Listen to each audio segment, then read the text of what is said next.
ओम जननीं शारदां देवीं रामकृष्णं जगद्गुरुं पादपद्मे तयोः श्रित्वा प्रणमामि मुहुर्मुहुः। सबसे पहले मैं भवतारिणी माँ काली जी को मेरा प्रणाम अर्पित करता हूँ। भगवान श्री राम कृष्ण देव, जगत जननी माँ शारदा जी और स्वामी जी को प्रणाम अर्पित करता हूँ। मेरे पूज्य गुरुदेव पूज्यपाद स्वामी भूतेशानंद जी महाराज को मेरा प्रणाम और आप सभी को भी मेरा प्रणाम। आज एक बहुत पवित्र दिवस है रामकृष्ण पूरा भक्त मंडली के लिए, विशेष करके रामकृष्ण भक्तजनों के लिए।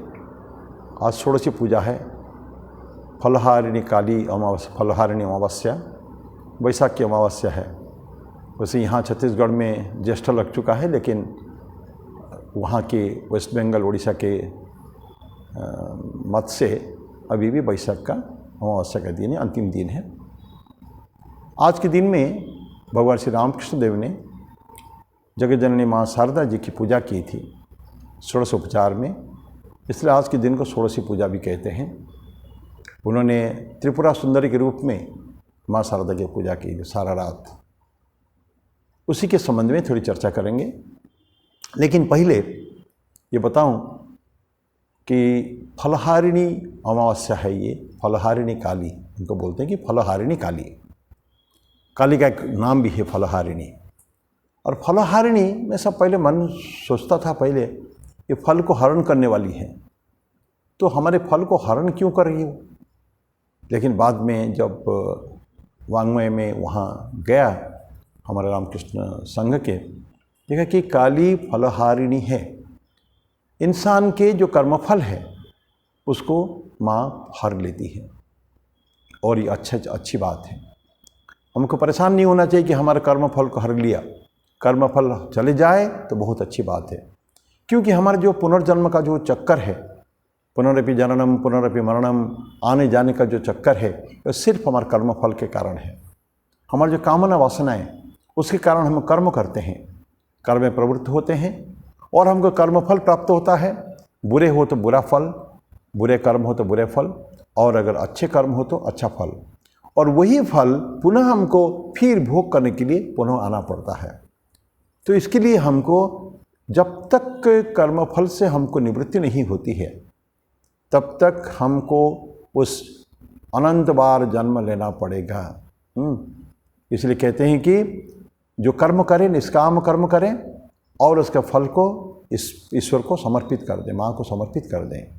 जब तक नहीं करेंगे तब तक हमारा पुनर्जन्म चलते रहेगा। इसलिए माँ क्या करती है, माँ काली, तो उनका जो फलहारिणी है वो हमारे कर्म फल को हर लेती है, जिससे हम इस पुनर्जन्म की बारंबार जन्म मरण के चक्कर से मुक्त हो जाते हैं।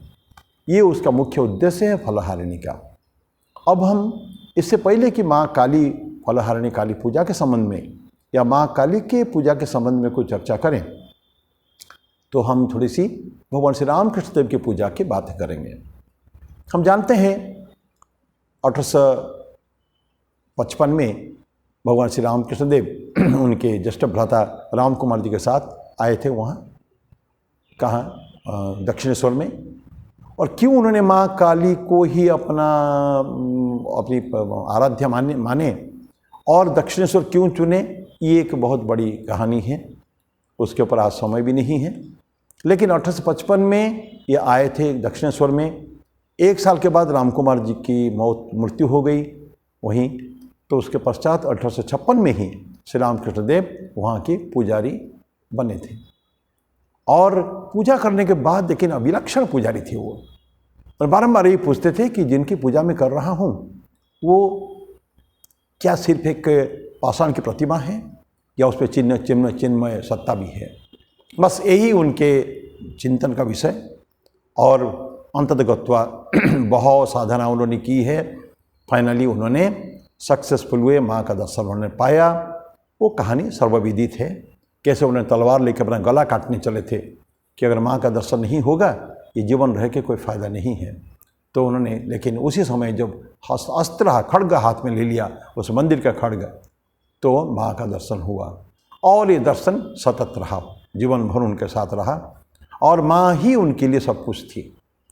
तो इसलिए परवर्ती काल में अद्वैत साधना, तंत्र साधना, सारी साधना करने के बाद भी पुनः भगवान श्री रामकृष्ण देव माँ काली के ही उपासक बने थे।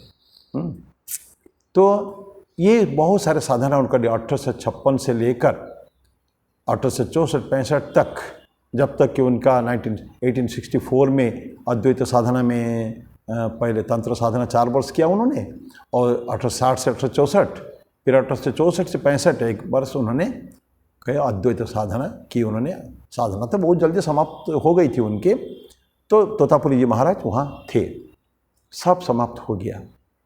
लेकिन तब उनके विवाह भी हो चुका था बहुत पहले से, लेकिन उसके बाद उनको कुछ और पूजा करनी थी। ये जो लंबे समय गुजर गए, तो माँ शारदा वहाँ 1872 में फर्स्ट टाइम, जब माँ 19 साल की थी, कन्या थी, उस समय में प्रथम बार माँ शारदा का आगमन होता है वहाँ दक्षिणेश्वर में। और एक साथ पति पत्नी हैं, एक साथ भी सोते हैं 6 महीना तक एक बिस्तर में। लेकिन कभी भी ना वो रामकृष्ण ना माँ शारदा, किसी के मन में कभी भी वो सांसारिक जीवन यापन करने की प्रवृत्ति नहीं होती। एकदम ऊपर हाइट्स में बिल्कुल, दोनों के दोनों ही बने थे भी ऐसे ही। इसीलिए तो माँ शारदा भी बोली, मैं तुमको नीचे खींचने के लिए नहीं आई हूँ, मैं आई हूँ तुम्हारे धर्म, मैं तुम्हारा सहधर्मिणी हूँ, तुम्हारे धार्मिक मार्ग में, तुम्हारे साधना में सहायता करने में आई हूँ। ठाकुर के प्रश्न में कि क्या तुम मुझे इस संसार जगत प्रपंच में खींचने आई हो, उन्होंने बोला कि नहीं। और रामकृष्ण देव भी माँ शारदा को क्या मानते थे कि जो भवतारिणी माँ काली जो है मेरी माँ है, और मेरी जो जन्मदात्री माँ उस अभी नहवत में रह रही है, चंद्रमणि देवी उस समय वहाँ थी, और जो मेरी अभी चरण वंदना कर रही है, वो चरण सेवा कर रही है, वो सभी मेरे लिए मातृ स्वरूपा है। तो ये जो स्टेटमेंट, कहाँ भवतारिणी, कहाँ चंद्रमणि देवी और कहाँ माँ शारदा देवी अपनी पत्नी, विवाहिता पत्नी, ये सभी उनके लिए माँ रूप है। लेकिन सिर्फ बोल देने से नहीं होता, उनको इसको प्रमाणित करना था, और एक विराट बहुत बड़ा उदाहरण आध्यात्मिक जगत के सामने उनको छोड़ के जाना था कि कैसे पूजा पत्नी की भी की जाती है। पत्नी थी उनकी वो, लेकिन उन्होंने यही तय करके रखा था, मेरी अंतिम जो आराधना होगी इसी शारदा की पूजा में ही होगी। और वह समय आके पहुंचा आज का दिन, वैशाख मास का इस जो अमावस्या है, तो उसको फलहारिणी काली पूजा कहते हैं। वहाँ हम लोगों के बंगाल उड़ीसा में 2 काली पूजाएँ होती है, एक तो जो नॉर्मल टाइम्स में अक्टूबर नवंबर में, और एक इस समय में होती है। इसको फलहारिणी काली पूजा, वैशाख का अमावस्या, यहाँ के लिए जस्ट अमावस्या हो जाएगा। तो इस दिन में ठाकुर ने सारे प्रबंध कर रखी थी, किसी को बिना बोले क्या करने वाले हैं। साधारण तो ठाकुर मंदिर में पूजा किया करते थे, लेकिन आज के दिन उन्होंने सब बता रखा था हृदय को कि सारी पूजा का बंदोबस्त उनके कमरे में होने का है, और उन्होंने सब बंदोबस्त कर दिया था। और अंतिम जो पूजा की सारी व्यवस्था वो तीनों पुजारी जो था मंदिर के, वो आके करके चले गए। और रामकृष्ण देव ने खबर भेज रखी थी माँ शारदा को आके पहुंचने के लिए। ठीक समय में आके उन्होंने पहुंच गई और उनको आसन में बैठाया गया, और सारा रात रामकृष्ण देव ने माँ शारदा की पूजा षोडशोपचार में त्रिपुरा सुंदरी के रूप में उनका आवाहन करके उन्होंने उनकी पूजा की थी। होल नाइट, चारों प्रहर, कपड़ा बदलना, उनको सुपान खिलाना, जितने बहुत सुंदर सुंदर डिस्क्रिप्शंस आते हैं। अब उसके ऊपर तो हम जाएंगे नहीं। तो और अंतिम प्रहर में जो होता है, तो अंतिम प्रहर में रामकृष्ण देव साष्टांग प्रणाम करते हैं। किसको? अपनी पत्नी नहीं, पत्नी नहीं, आज वो त्रिपुरा सुंदरी है, माँ काली, माँ दुर्गा के रूप है वो। बहुत षोडशोपचार में पूजा होने के बाद अब वो आराध्या देवी है। वो देवी के स्थान पर उनको आसीन किए हैं माँ शारदा को उन्होंने जानबूझकर। और जब प्रणाम करते हैं अपने जपमाला समेत, वही सर्वमंगल मांगल्य शिवे सर्वार्थ साधिके शरण्य त्र्यंबके गौरी नारायणी नमस्तुते, ये सब जो भजन हम लोग गाते हैं, चंडी के भजन है, वो मैंने उनका स्तोत्र से वो सारे चंडी पाठ के स्तोत्र को गाकर उन्होंने माँ शारदा के सामने आत्मसमर्पण किया। अपने आप को साष्टांग प्रणाम की प्रणिपात किया है। देवी माँ शारदा तो बेहोश जैसी अवस्था में है वो, क्योंकि जो पूजा हो रही थी माँ बोलती है कि मैं तो ज़्यादातर समय में होश में नहीं थी। ऐसे समय में उनका पूजा हुई है, क्योंकि आध्यात्मिक की अंतिम बातें जो है, हाइट्स जो है, उस समय में तो फिर उनका जो समर्पण करते हैं आत्म जपमाला समेत। और सबसे बड़ी बात है, सारे जीवन की साधना 1956 से 55 से लेके आज 72 तक, ये जो 17-18 साल की जो साधना है, ये सारे साधना के फल और उनके जपमाला समेत अपने को प्रणिपात करते हैं माँ के चरण में। क्यों उन्होंने किया? ये उन्होंने इसलिए जो परिणति, अंतिम परिणति है, वो जगत के सामने प्रस्तुत करके चले गए हो रामकृष्ण देव कि माँ की पूजा हो तो कैसी हो। और ये आध्यात्मिक साधना क्यों उन्होंने किया? क्योंकि ठाकुर जानते थे जीवन में इतना महान तत्व होने के बाद भी, व्यक्ति तो नहीं कहेंगे, एक महान तत्व थे जिनको गौरी पंडित ने कहा था रामकृष्ण वो तत्व है, वो अवतार नहीं है। रामकृष्ण वो तत्व है जो जिससे राम और कृष्ण जैसा अनंत अवतार निकलते हैं और उसमें विलीन हो जाते हैं। ये तत्व है रामकृष्ण। तो रामकृष्ण ऐसा तत्व जो है, लेकिन जीवन काल में उन्होंने लोगों के आध्यात्मिक जागृति का जो काम चाहिए था वो नहीं कर पाए थे उन्होंने, और चाहते थे अपनी पत्नी इस माँ शारदा को उस कार्य में प्रवृत्त करने के लिए कि तुम्हें करना पड़ेगा। ध्यान है आपको, रामकृष्ण देव की महासमाधि के 1-2 दिन के बाकी था, तो ठाकुर बड़ा कुछ पेंसिव मूड में थे, अत्यंत गंभीर चिंतन में सोच रहे थे कुछ। तो माँ शारदा आई उनको पास, ठाकुर उनको देखते रहे, एकटक देखते रहे। तो माँ शारदा पूछती क्या कुछ बोलोगे? तो ठाकुर बोलते हैं क्या हमको सब करना पड़ेगा, तुम कुछ नहीं करोगी? माँ शारदा बोली मैं क्या कर सकती हूँ, मैं तो एक नारी हूँ, अबला हूँ मैं।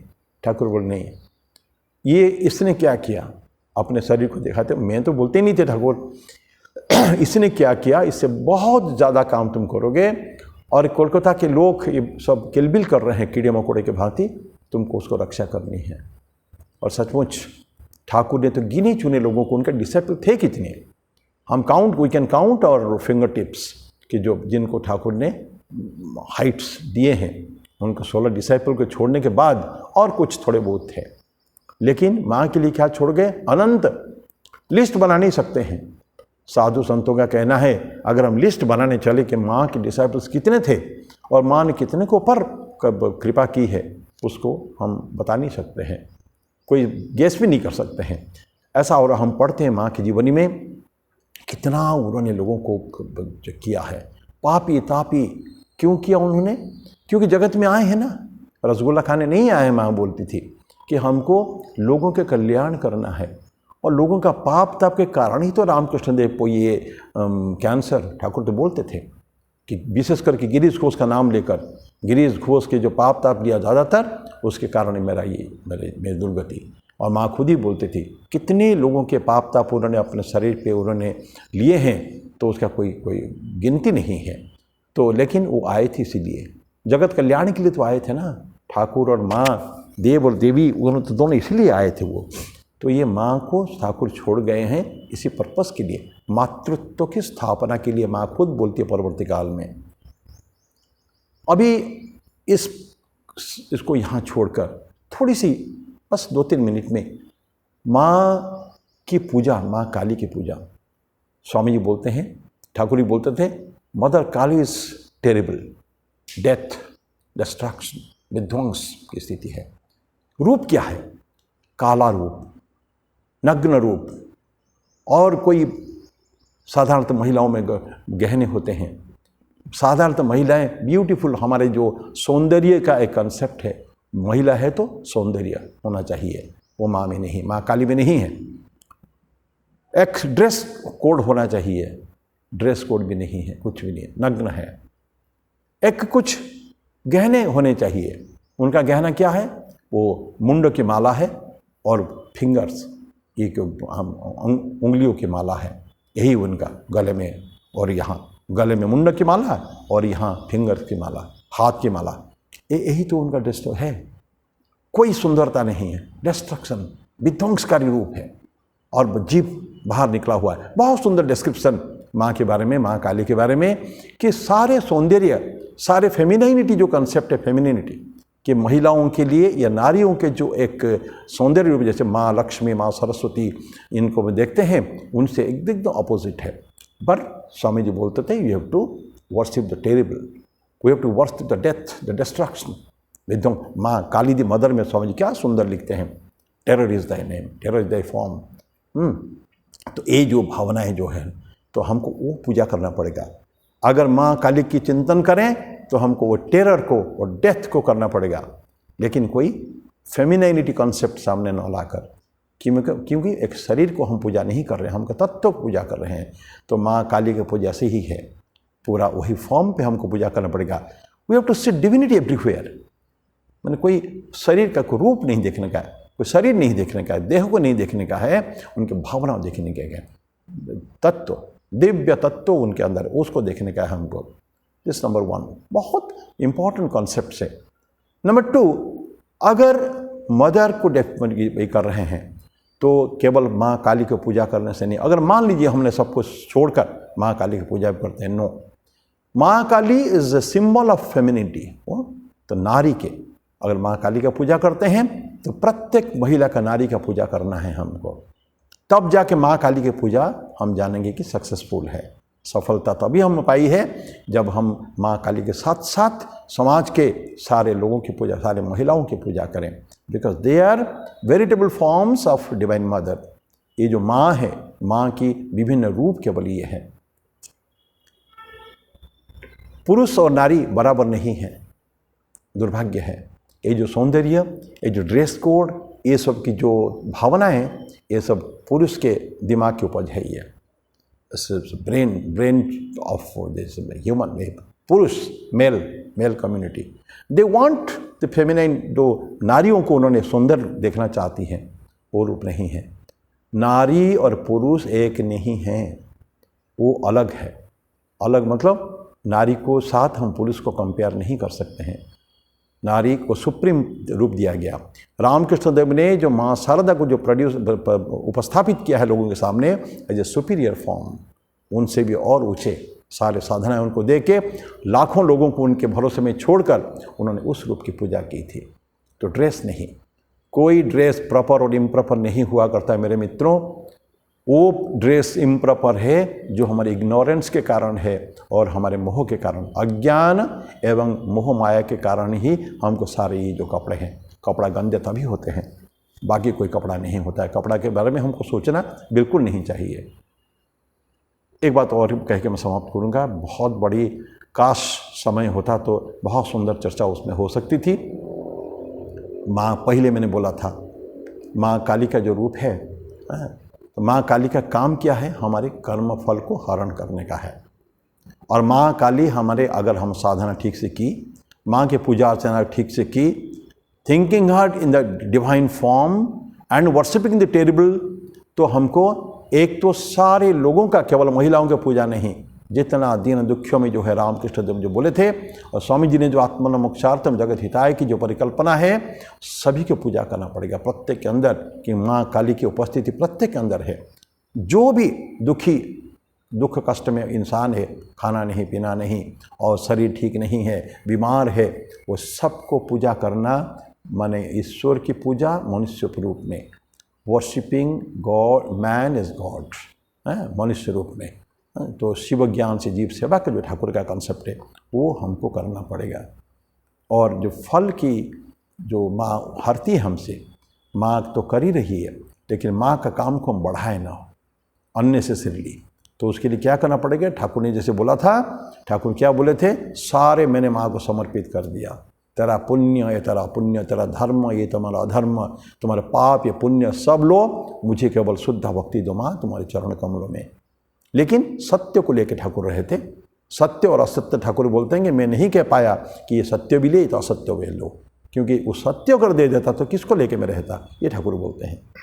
तो हमको माँ के काम बढ़ाना नहीं है, सच हम लोग अगर ये करें ठीक ठीक पूजा, तो हमारे कर्म फल को हमेशा ईश्वर को समर्पित कर दें, ताकि हमारे पास ना तो अच्छे कर्म रहे, ना तो बुरे कर्म रहे।